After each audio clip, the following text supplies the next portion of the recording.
Hello student, आप सभी का स्वागत है हमारे नई क्लासेज में। तो हमने कल गति से रिलेटेड जो टॉपिक पढ़ा था उसी में हम आज आगे चलते हैं। तो हम आगे चलने से पहले आपको जो कल हमने वीडियो डाली थी तो उसी में हम आपको एक बार थोड़ा रिवाइज कर देते हैं, जिससे आप उससे जुड़ जाए ताकि आपको अच्छा लगे।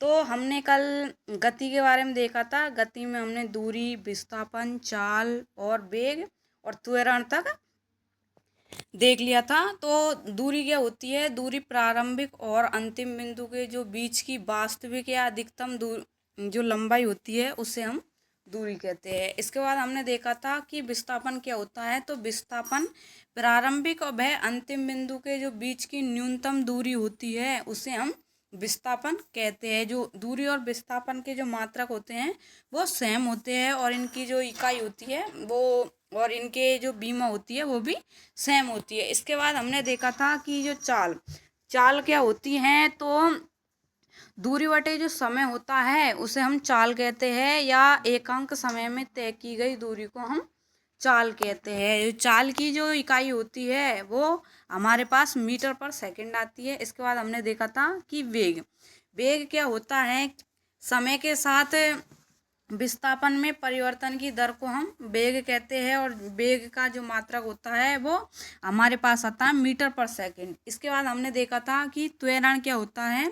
तो वेग में समय के साथ जो परिवर्तन होता है उसे हम त्वरण कहते हैं। त्वरण की जो इकाई होती है वो मीटर पर सेकंड स्क्वायर आती है। तो हमने ये देख लिया था। इसके बाद हम आगे चलते हैं। आज हमारा जो नया टॉपिक है इसमें गति के नियम। तो हम गति के नियमों के बारे में बात करते हैं। गति के नियमों से पहले हमने गति के समीकरणों के बारे में बात की थी, और उसमें हमने कुछ क्वेश्चन भी देखे थे जो आप सभी के समझ में आ चुके होंगे। तो हम आज गति के नियमों से देखते हैं कि गति के हमारे 3 नियम होते हैं। इसी प्रकार हमारे गति के 3 समीकरण भी पाए जाते हैं। तो जो गति के नियम होते हैं यह हमारे पास 3 नियम आते हैं, और इनमें प्रथम नियम, द्वितीय नियम और तृतीय नियम। प्रथम नियम को हम जड़त्व का नियम भी कहते हैं, तथा द्वितीय नियम होता है उसे संवेग संरक्षण का नियम भी कहते हैं, तथा जो गति का तीसरा नियम होता है उसे हम क्रिया प्रतिक्रिया का नियम भी कहते हैं। तो हम गति के प्रथम नियम के बारे में देखते हैं कि जो गति का प्रथम नियम है इसे जड़त्व का नियम क्यों कहा जाता है। तो जड़त्व होता क्या है ये देखते हैं। यह पदार्थों का एक गुण होता है जो अवस्था परिवर्तन का विरोध करता है। यदि जड़त्व के नियम में यदि कोई वस्तु स्थिर है तो वह स्थिर ही बनी रहेगी, और यदि कोई वस्तु गतिशील है तो वह वस्तु हमेशा गतिशील रहना चाहती है, अथवा कोई वस्तु स्थिर है तो वह स्थिर ही रहना चाहती है। यदि गतिशील वस्तु को हम स्थिर करना है अथवा वस्तु को गतिमान करना हो तो एक बाह्य कारक की हमें आवश्यकता होती है, और जो बाह्य कारक लगाते हैं उसे ही हम बल कहते हैं। तो ये जड़त्व का नियम या पहला नियम होता है गति का। यह बल की जो परिभाषा होती है उसको प्रदर्शित करता है।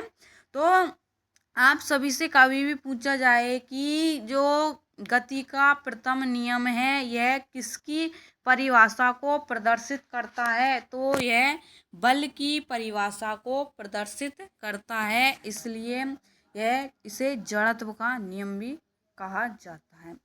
तो जो गति का प्रथम नियम है यह बल की परिभाषा को निरूपित करता है। इसके हम कुछ उदाहरण देखते हैं कि यह किस प्रकार हमें बल महसूस होता है। तो इसका पहला एग्जाम्पल दिया हुआ है कि चलती हुई गाड़ी में अचानक ब्रेक लगाने पर यात्री का अचानक आगे की ओर जाना। तो जब चलती हुई गाड़ी में व्यक्ति बैठा है तो वो व्यक्ति कैसा है? स्थिर है। लेकिन जैसे ही उसमें ब्रेक लगा तो वह स्थिर अवस्था से वह गतिशील अवस्था में आता है, तो उसे बल महसूस होता है। तो यह अवस्था परिवर्तन का क्या करता है, विरोध कर रहा है। अगला इसमें उदाहरण देखते हैं कि जो स्थिर गाड़ी अचानक गतिशील अवस्था में आने पर यात्री का पीछे की तरफ आना। तो इसमें व्यक्ति जब स्थिर गाड़ी को अचानक उसमें गतिशील अवस्था में लाएगा तो उसे बल महसूस होगा, वह पीछे की ओर उसे धक्का लगेगा। अगला इसका एग्जाम्पल देखते हैं कि कंबल को झड़कने पर धूल मिट्टी के कणों का नीचे गिरना। तो इसमें भी जो कंबल है वो स्थिर अवस्था में रखा हुआ है, जैसे ही हम उसको गतिशील अवस्था में लाएंगे, उसको झड़कने की अवस्था में लाएंगे तो उससे धूल या मिट्टी के कण नीचे की ओर गिरने लगेंगे। तो इससे हमें बल महसूस हो रहा है, या गति का प्रथम नियम बल की परिभाषा को प्रदर्शित करता है। अगला एग्जाम्पल देखते हैं कि टहनी को हिलाने पर फलों का नीचे गिरना। टहनी स्थिर अवस्था में है, यदि उसको हिलाएंगे तो वो गतिशील अवस्था में आएगी, तो वहाँ पर हमें बल महसूस होगा। इसके बाद हम देखते हैं कि जो हमारा अगला नियम आता है गति का, उसमें जो संवेग संरक्षण का नियम आता है। तो यह जो हमारा गति का दूसरा नियम है, इसमें बल का हमारे पास गणितीय सूत्र निकल के आता है। तो हम गति के द्वितीय नियम को देखने से पहले हम संवेग के बारे में बात करते हैं कि संवेग होता क्या है। तो द्रव्यमान तथा वेग का गुणनफल संवेग कहलाता है। द्रव्यमान तथा वेग का जो गुणनफल है वो संवेग कहलाता है। संवेग एक प्रकार की सदिश राशि होती है। यहाँ हम संवेग का मात्रक इस फॉर्मूले से निकाल सकते हैं कि द्रव्यमान का जो मात्रक होता है वो हमारे पास किलोग्राम होता है, और वेग का जो मात्रक होता है हमारे पास मीटर पर सेकंड होता है। तो संवेग का मात्रक केजी इंटू मीटर पर सेकंड होता है। इसका जो मैथमेटिकल फॉर्मूला होता है P बराबर mv। संवेग को हम P से प्रदर्शित करते हैं, तथा जो द्रव्यमान होता है उसको m से प्रदर्शित करते हैं, तथा जो वेग होता है उसको हम v से प्रदर्शित करते हैं।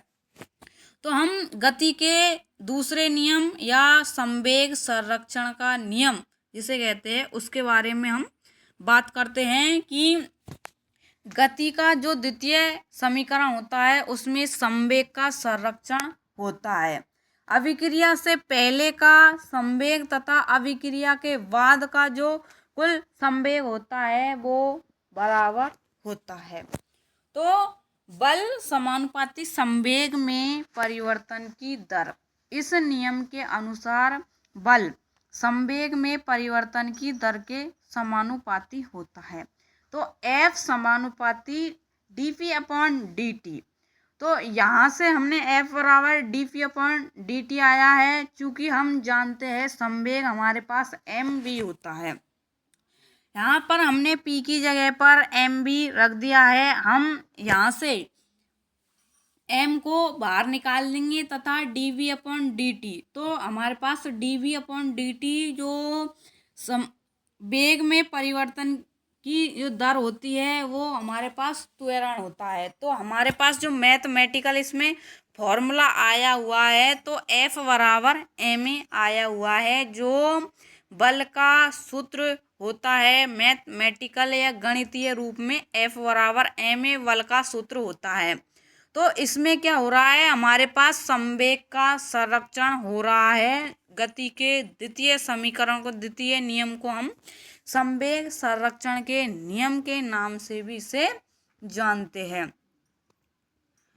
तो द्वितीय नियम से संबंधित हम कुछ उदाहरण देखते हैं कि क्रिकेटर जब बॉल को पकड़ते हैं तो हाथों को पीछे की तरफ खींचते हैं, क्योंकि जब क्रिकेटर अपने हाथों को नीचे की ओर खींचते हैं बॉल आते समय, तो वहाँ पर पृथ्वी का गुरुत्वीय त्वरण भी उसमें मिल जाता है, जिससे व्यक्ति के हाथों में बल या चोट कम लगती है। तो यह इसमें क्या होता है, संवेग का संरक्षण का नियम लागू होता है। अगला इसमें देखते हैं कि अगला एग्जाम्पल, चलती बस से नीचे उतरते समय बस के साथ चलना। तो इसमें भी हमारा गति का जो द्वितीय नियम है वो इसमें लागू होता है कि चलती बस से नीचे उतरते समय व्यक्ति का बस की तरफ ही जाना। तो उसमें क्या होता है, व्यक्ति को बहुत अधिक बल लगता है। इसके बाद हम देखते हैं कि गति का तृतीय नियम, जिसे हम क्रिया प्रतिक्रिया का नियम भी कहते हैं। इसमें क्या होता है, क्रिया हम आगे की ओर करते हैं, जबकि हमें जो कार्य प्राप्त होता है उसके क्रिया के प्रति विपरीत दिशा में हमें कार्य प्राप्त होता है। तो इस नियम के अनुसार क्रिया को विपरीत दिशा में प्रतिक्रिया होती है। क्रिया तथा प्रतिक्रिया दोनों अलग अलग वस्तु पर होती है। जैसे हम इसके एग्जाम्पल से समझते हैं कि क्रिया के प्रति प्रतिक्रिया कैसे होती है। तो नाविक पानी को पीछे की ओर धकेलता है तथा पानी नाव को आगे की ओर धकेलती है। तो नाविक तो पानी को पीछे की ओर धकेल रहा है, जबकि जो हमें कार्य प्राप्त हो रहा है इसके विपरीत हो रहा है, पानी नाव को आगे की ओर धकेल रहा है। तो क्रिया के प्रति हमें प्रतिक्रिया प्राप्त हो रही है। इसमें हम अगला देखते हैं इसका एग्जाम्पल, और एग्जाम्पल से हमें और भी अच्छा समझ में आएगा। तो रॉकेट से गैस पृथ्वी पर बल लगाती है तथा पृथ्वी रॉकेट पर बल लगाती है। तो यहाँ पर भी रॉकेट से जो गैस निकलती है वो पृथ्वी पर बल लगाती है तथा पृथ्वी रॉकेट पर बल लगाती है। तो एक रॉकेट द्वारा क्रिया की जा रही है तथा हमें पृथ्वी द्वारा प्रतिक्रिया प्राप्त हो रही है। अगला एग्जाम्पल देखते हैं कि चलते समय पेशीय बल आगे की तरफ तथा घर्षण बल पीछे की तरफ लगता है। जब हम चलते हैं तो हमारी जो पेशियां हैं वो आगे की तरफ गति करती है, जबकि जो हमारे पैर है वो पीछे की ओर घर्षण बल पीछे की तरफ लगता है। अगला एग्जाम्पल देखते हैं कि बंदूक से गोली निकलने के पश्चात कंधे पर पीछे की तरफ जाना। तो यहाँ पर बंदूक से जो निकली गोली है वो आगे की तरफ जा रही है तथा जो हमें बंदूक का बटन दबाने पर जो भार मतलब बल लगता है वो हमें पीछे की ओर लगता है। तो इसमें क्रिया के प्रति प्रतिक्रिया हमें प्राप्त हो रही है। इसके बाद हम इसमें आगे चलते हुए देखते हैं कि बल फोर्स क्या होता है और बल के प्रकार क्या होते हैं। तो हम इसमें पहले बल की बात करते हैं कि वह भौतिक राशि जो m द्रव्यमान की वस्तु में b वेग उत्पन्न कर दे बल कहलाती हैं। और जो बल हमारे पास आया है, जो बल की परिभाषा को प्रदर्शित करता है वो गति का प्रथम नियम प्रदर्शित करता है तथा जो मैथमेटिकल जो फॉर्मूला प्रदर्शित होता है वो हमारे पास गति के द्वितीय नियम या संवेग संरक्षण के नियम से हमारे पास आता है। तो जो बल का जो फॉर्मूला होता है, बल बराबर द्रव्यमान इंटू त्वरण। तो बल को हम F से प्रदर्शित करते हैं और द्रव्यमान उसको M से और त्वरण है उसको हम A से। तो जो बल है वो एक प्रकार की हमारे पास सदिश राशि होती है।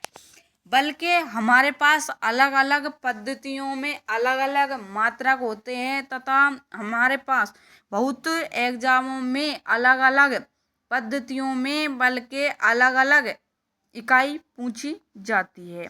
तो जो बल का मात्रक होता है वो SI पद्धति में हमारे पास न्यूटन होता है तथा जो MKS पद्धति होती है उसमें जो मात्रक होता है केजी इंटू न्यूटन पर सेकंड स्क्वायर। और CGS जो पद्धति में इसका जो मात्रक होता है बल का वो हमारे पास आता है डाइन।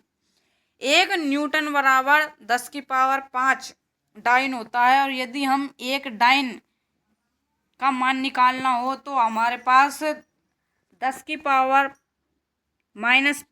न्यूटन हमारे पास प्राप्त होगा। और जो बल का FPS जो पद्धति होती है उसमें इसका मात्रक पाउंडन होता है। तो जो बल के मात्रक होते हैं वो अलग अलग पद्धति में अलग अलग होते हैं। और जो बल का अधिक जो प्रचलित मान लिया जाता है या मात्रक लिया जाता है वो अधिकतर न्यूटन लिया जाता है, जबकि जो MKS पद्धति में केजी इंटू न्यूटन पर सेकंड स्क्वायर और जो CGS है उसमें डाइन और FPS में पाउंडन लिया जाता है। इसके बाद हम आगे देखते हैं कि बल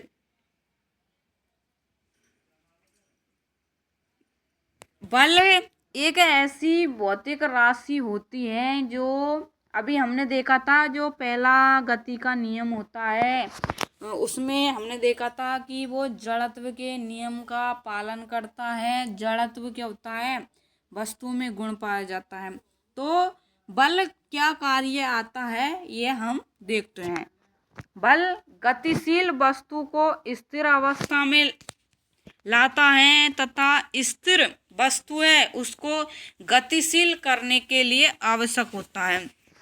यह अवस्था में परिवर्तन करता है और यह वेग उत्पन्न करता है और यह त्वरण भी उत्पन्न करता है। तो यह बल के यह कार्य होते हैं कि यदि कोई वस्तु को हमें गतिशील करना है या स्थिर या गतिशील वस्तु को स्थिर करना है तो हमें बल की आवश्यकता होती है।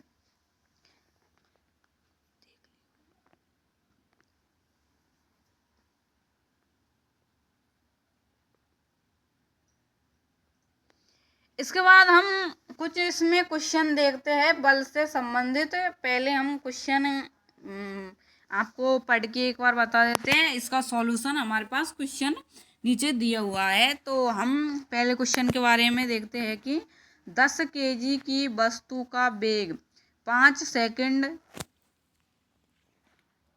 40 मीटर पर सेकंड से 50 मीटर पर सेकंड करने हेतु आवश्यक बल की गणना करो। अगला क्वेश्चन है हमारे पास 40 मीटर पर सेकंड कार को 10 सेकंड में रोकने हेतु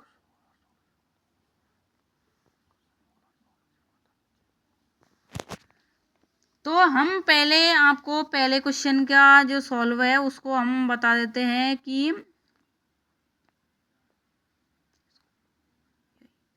तो यहाँ पर देखते हैं कि हमें जो इसमें पहला दिया हुआ है तो हम यहाँ से F बराबर जो सूत्र दिया हुआ है हमारे पास mdv/dt ये हमारे पास इसका जो फॉर्मूला होता है बल का। और m का मान हमारे पास दिया हुआ है यहाँ पर 10।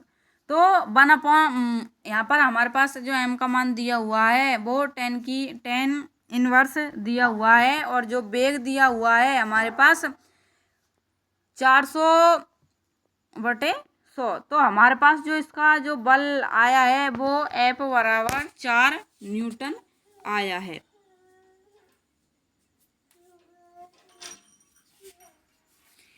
इसके बाद हम अगला क्वेश्चन देखते हैं कि हमारे पास यहाँ पर हमें दिया हुआ है m बराबर द्रव्यमान दिया हुआ है 10 kg और जो टाइम है वो हमें ज्ञात करना है। टाइम हमें सेकंड में दिया हुआ है और BI वेग 40 मीटर पर सेकंड और BF जो 50 मीटर पर सेकंड। तो हम इसका जो B निकाल सकते हैं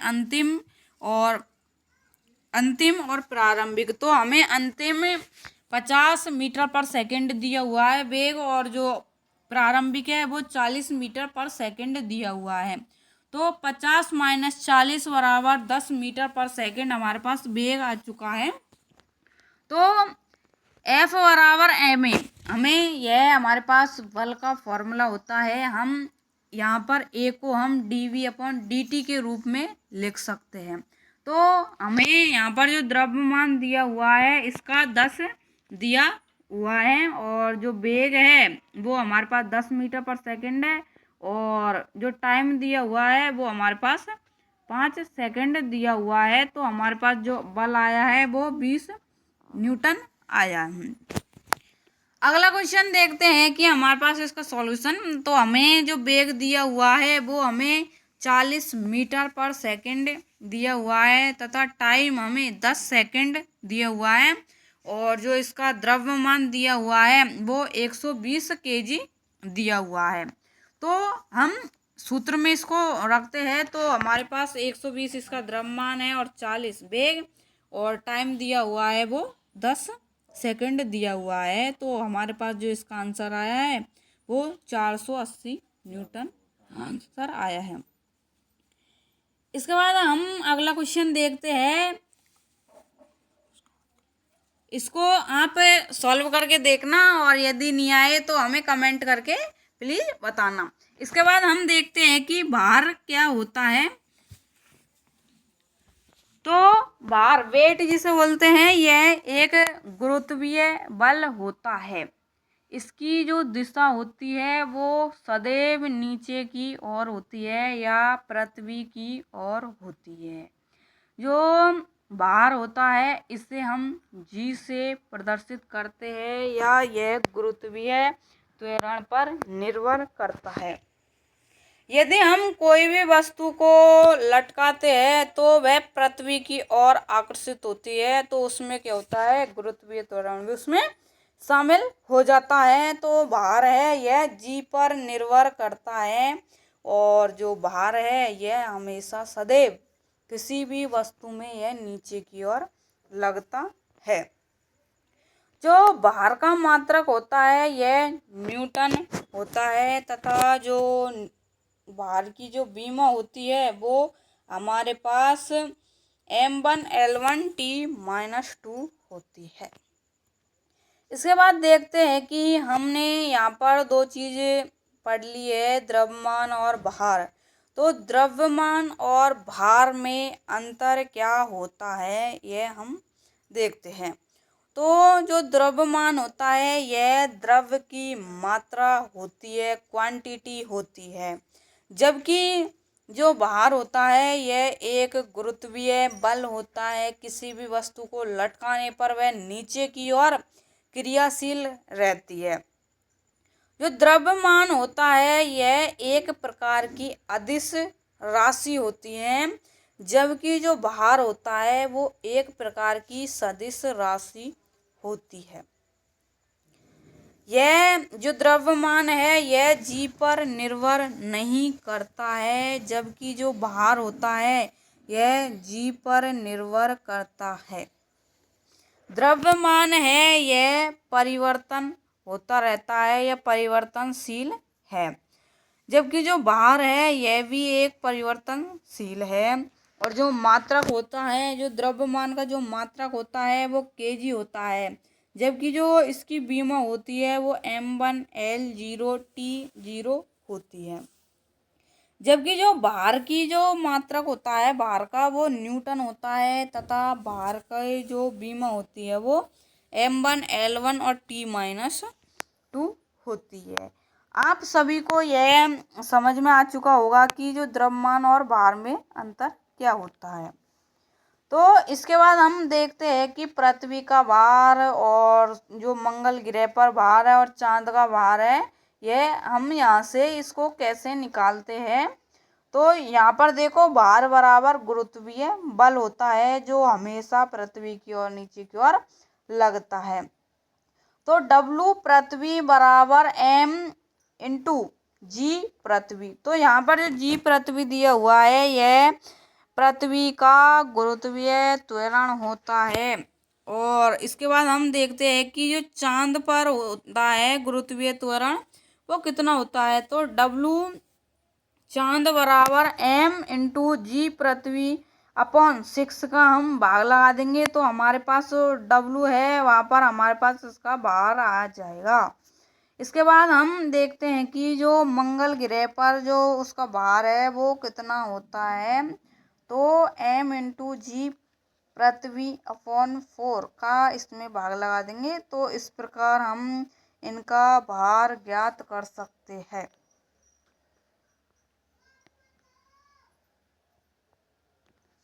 तो हम यहाँ पर इनसे संबंधित कुछ क्वेश्चन देखते हैं जिससे आपको और अच्छा समझ में आ जाएगा कि ये फॉर्मूले किस प्रकार हमें दिए गए हैं। तो जो पृथ्वी का जो गुरुत्वीय त्वरण है यह हमने कल भी देख लिया था कि जो पृथ्वी का गुरुत्वीय त्वरण होता है वो 9.8 मीटर पर सेकंड स्क्वायर होता है, जिसे हम लगभग 10 मीटर पर सेकंड स्क्वायर के रूप में लेते हैं। और जी चांद, यदि हम चांद पर गुरुत्वीय त्वरण देखते हैं तो यह पृथ्वी का यह 6 कम होता है। तो इसके बाद हम मंगल ग्रह पर गुरुत्वीय त्वरण देखते हैं तो ये पृथ्वी के गुरुत्वीय त्वरण में हम यदि 4 का डिवाइड कर देते हैं तो हमारे पास जो मंगल ग्रह पर इसका गुरुत्वीय त्वरण आ जाएगा। तो हम इसका पहला क्वेश्चन देखते हैं कि एक वस्तु का पृथ्वी पर भार 120 न्यूटन है तो चांद पर भार द्रव्यमान तथा पृथ्वी का द्रव्यमान कितना होगा। तो हम इसका सॉल्यूशन देखते हैं कि हमें पृथ्वी का भार दिया हुआ है 120 न्यूटन। हमें यहाँ पर चांद का भार और जो चांद का द्रव्यमान और पृथ्वी का द्रव्यमान हम ज्ञात करेंगे। तो हमारे पास जो पृथ्वी का भार ज्ञात करने के लिए हमारे पास जो सूत्र होता है वो m×g पृथ्वी। तो हमें यहाँ पर जो पृथ्वी का भार है वो हमें दिया हुआ है 120 न्यूटन और हमें यहाँ पर m का मान ज्ञात करना है और हमें पृथ्वी पर जो गुरुत्वीय त्वरण है वो हमें दिया हुआ है 10 मीटर पर सेकंड स्क्वायर। तो हम यहाँ से जो चांद का है द्रव्यमान वो हम ज्ञात कर सकते हैं 120/100। तो हमारे पास जो चांद का द्रव्यमान आया है वो हमारे पास 12 kg आया है। इसके बाद हम देखते हैं कि जो चांद पर जो द्रव्यमान होता है वो पृथ्वी का बराबर होता है तो 12 kg आया है। और W चांद बराबर हमने देखा था कि m×g/6। तो चांद पर यदि हमको बाहर निकालना है, वेट निकालना है तो हमें m का मान यहाँ पर दिया हुआ है 12 kg और g का मान हमें दिया हुआ है 10 और हमें 6 का इसमें डिवाइड करना है। तो W चांद बराबर हमें 100, यहाँ पर यह थोड़ा आपको ये गलत दिया हुआ है तो यहाँ पर हमें 20 न्यूटन इसका आंसर आएगा। इसके बाद हम इस अगला क्वेश्चन देखते हैं कि हमें जो पृथ्वी का जो द्रव्यमान है भार है वो हमें 160 न्यूटन दिया हुआ है। हमें W मंगल ज्ञात करना है तथा m मंगल का मान ज्ञात करना है तथा m पृथ्वी का हमें मान ज्ञात करना है। तो हमें जानते हैं कि जो पृथ्वी का जो द्रव्यमान होता है वो मंगल ग्रह के द्रव्यमान के बराबर होता है।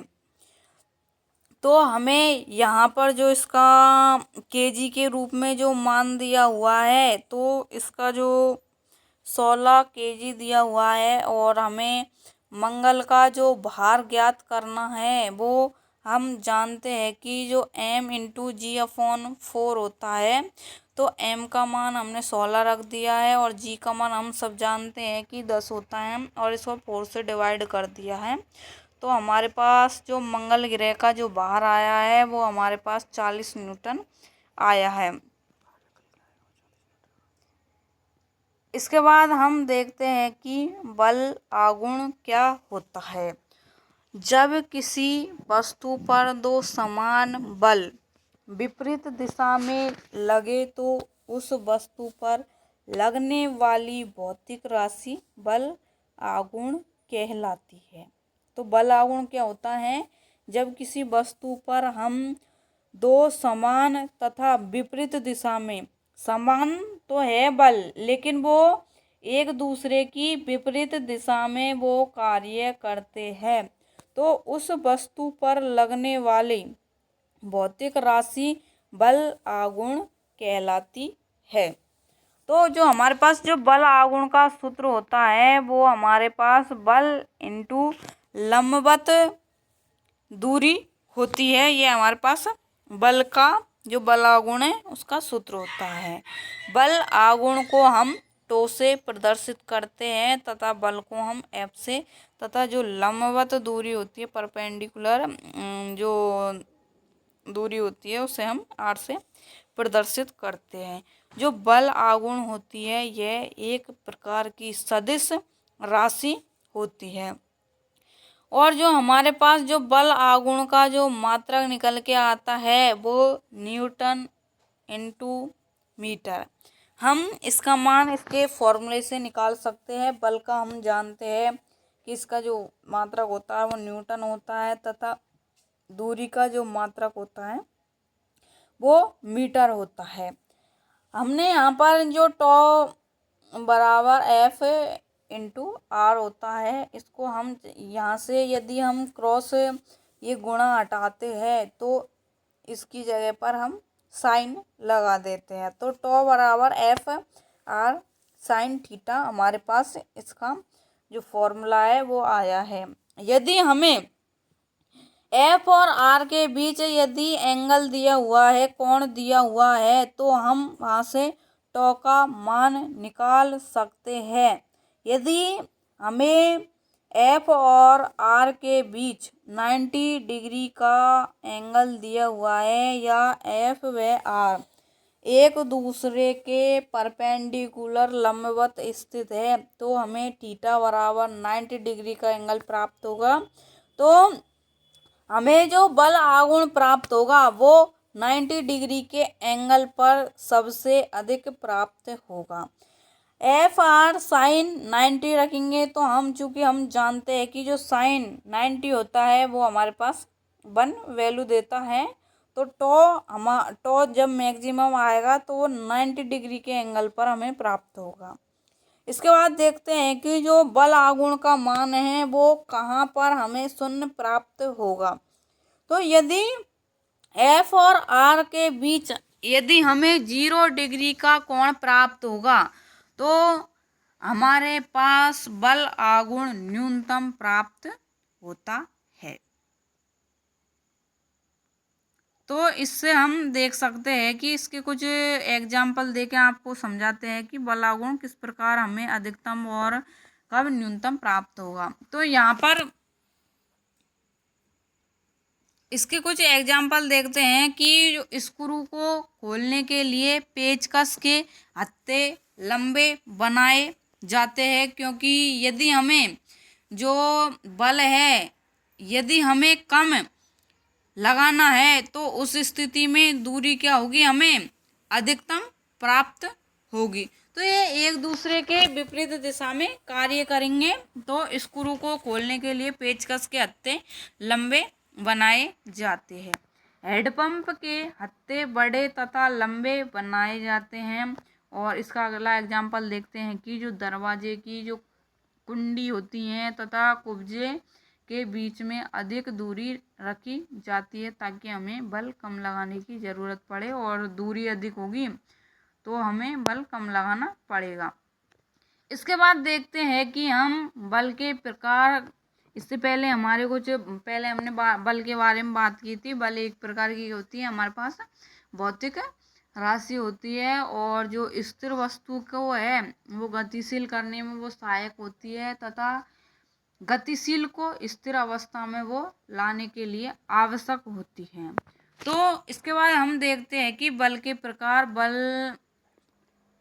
बल के प्रकार को हम अगली वीडियो में आपको समझाने का प्रयास करेंगे। यदि आपको हमारी ये आज की वीडियो अच्छी लगी हो तो अपने दोस्तों को बताएं और लाइक करें और सब्सक्राइब करें, और यदि आप अधिक से अधिक इसको सब्सक्राइब करेंगे तो हमें भी अच्छा लगेगा और हम जल्दी आपके सामने आने की कोशिश करेंगे। थैंक यू, धन्यवाद।